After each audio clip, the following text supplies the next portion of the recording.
We have to understand that the Electoral College fundamentally is about federalism, which means it's about the basics of our constitutional system, because the Constitution creates a federal union. Federalism fundamentally means that states which have their own sovereignty as states agree to act for common purposes in creating an overarching umbrella federal government that will help them do as a collective what is difficult or impossible for them to do as individuals. For instance, states are perfectly competent to design their own educational systems, build their bridges, and designate their state capitals. They are much, much less competent to conduct foreign policy, create armies, and build navies. Far better for a federal government to be responsible for. That is exactly the balance that the federal Constitution creates. State governments are independent sovereigns. The federal government cannot tell them what to do, and that's an important way of keeping a check on the power of the federal, or in this case, central government.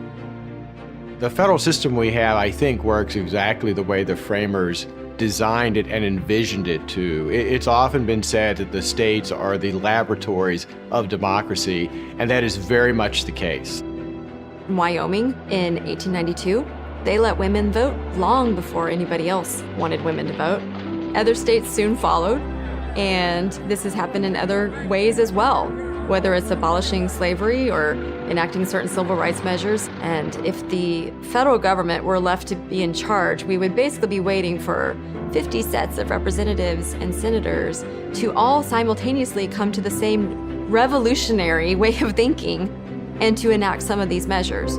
Whereas when you can rely on a smaller subset, one state or one region or a group of states to have these new ideas, it's easier to get the ball rolling. Our states pre-exist the Constitution. They were colonies, and then they were sovereign states, and they remain sovereign states. And the Electoral College is what pulls them together in order to elect a chief executive that is over all of them, protecting and making sure that the smaller members of the Federation, of the Federal Union, are not simply overwhelmed and ignored by the popular vote nationwide. It's that federalism which the Electoral College is the premier example of in our constitutional system. If we begin to tamper with the Electoral College, what we're really starting to do is to dismantle the federal system. And when that happens, then we're kissing goodbye to all the possibilities that federalism has represented: greater democracy, greater participation, and greater liberty. One other historical benefit we can see of federalism lies in the fact that eventually, after the Constitutional Convention, one by one, northern states take action in their own legislatures to abolish slavery.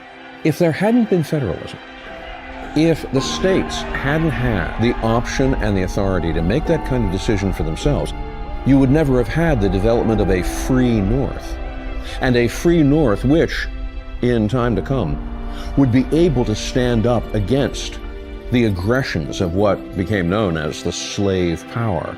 We would not have had the leverage necessary towards the final abolition of slavery without those individual federalized distinctions and decisions made by individual state legislators.